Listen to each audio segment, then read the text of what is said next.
Hi, we're getting ready to go on a trip, a little longer than usual, and we have made a few changes and we just want to share those with you. Yeah, a little bit more of a trip than we normally go. We're heading up through Canada, up into Alaska, and probably a little bit more preparation is in order. So.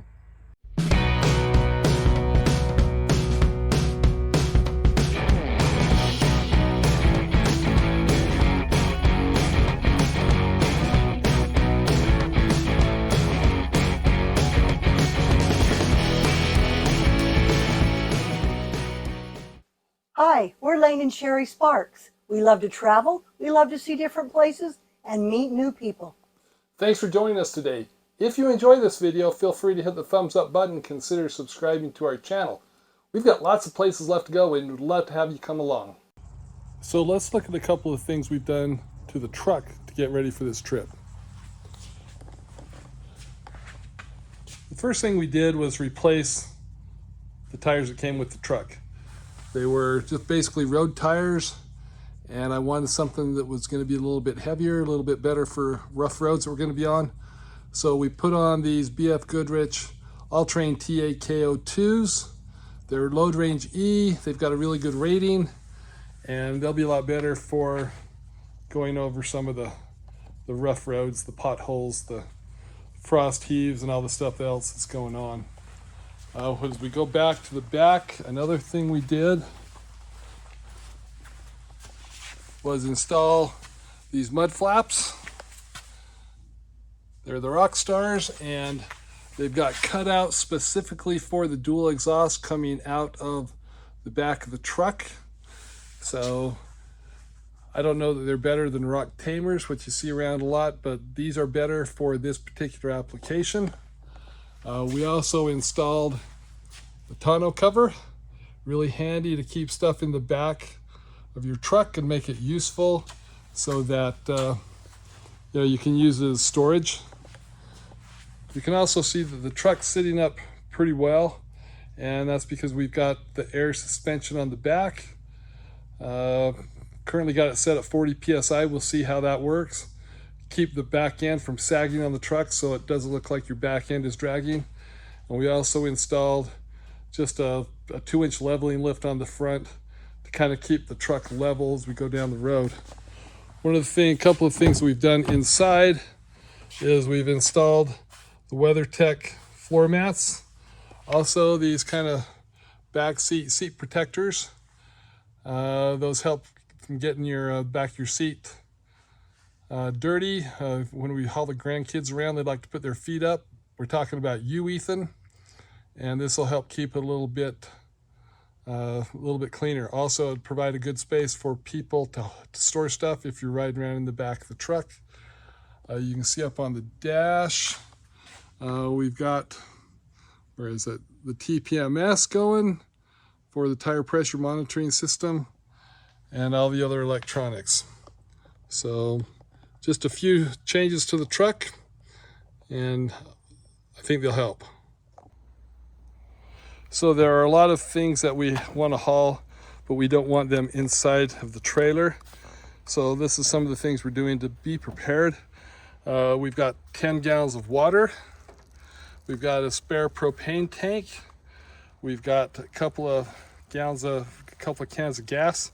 We've also got spare tires. They're not on rims, but we've got, obviously a spare in the truck and one in the trailer. So we've got another tire that we could put on if we had the need. There's some car care stuff. There's a folding table underneath that Blackstone griddle, and Dutch oven and chairs. A lot of this stuff is just basic for any time you're out going camping, but we want to make sure that we've got everything we need.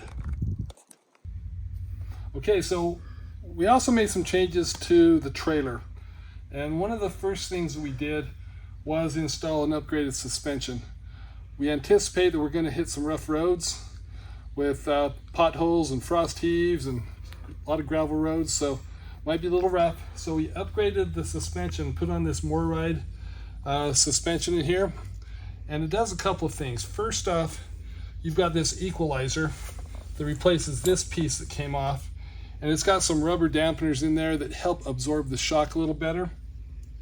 Also, this piece here, these are called shackles, and they're about 1/8 of an inch, maybe 3/16 of an inch thick on the one we took off, and on the new one it's a full 1/2 inch thick.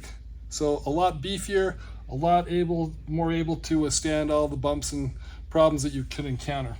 The other thing is these are just standard bolts on the old system, and on the new one they've got wet bolts where they've actually got a grease zerk so you can lubricate that and keep from having problems.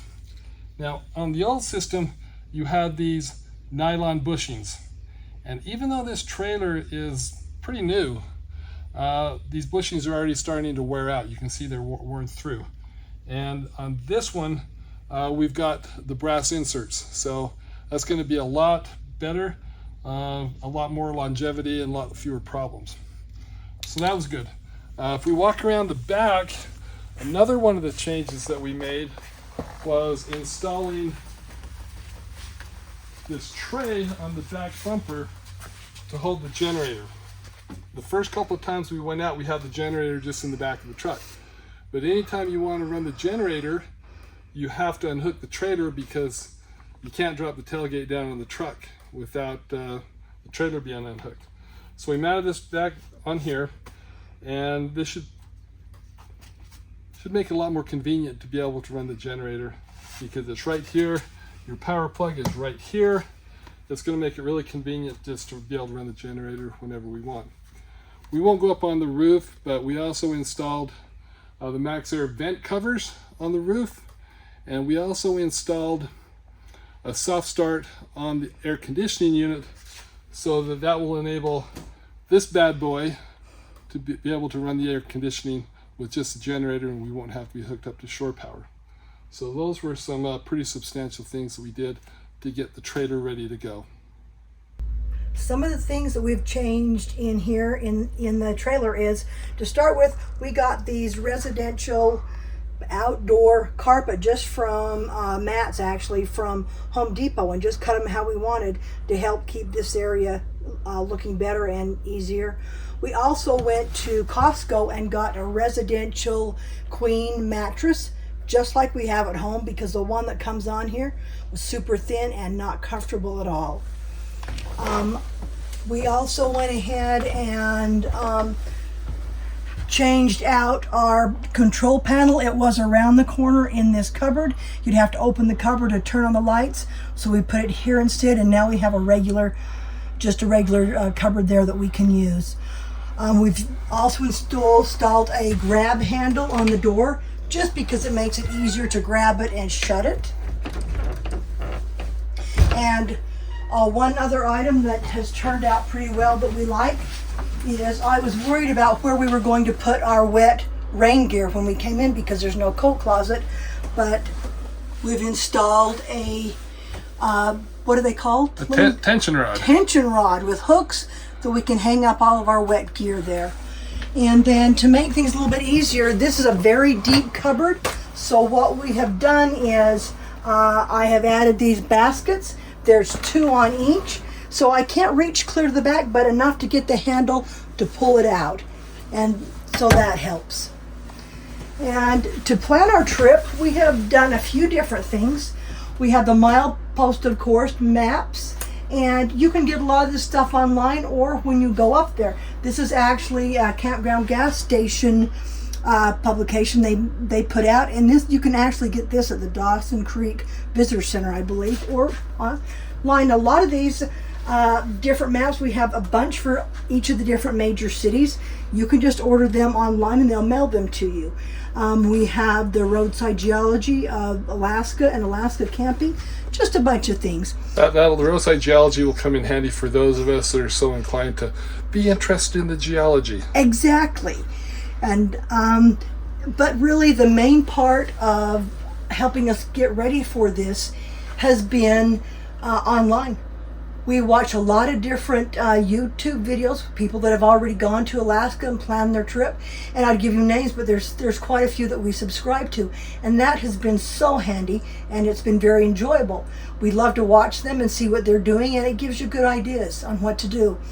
Also on our phone, under notes, we have made big lists, things need for the truck and trailer, food you want to take, extra things that you may need to take.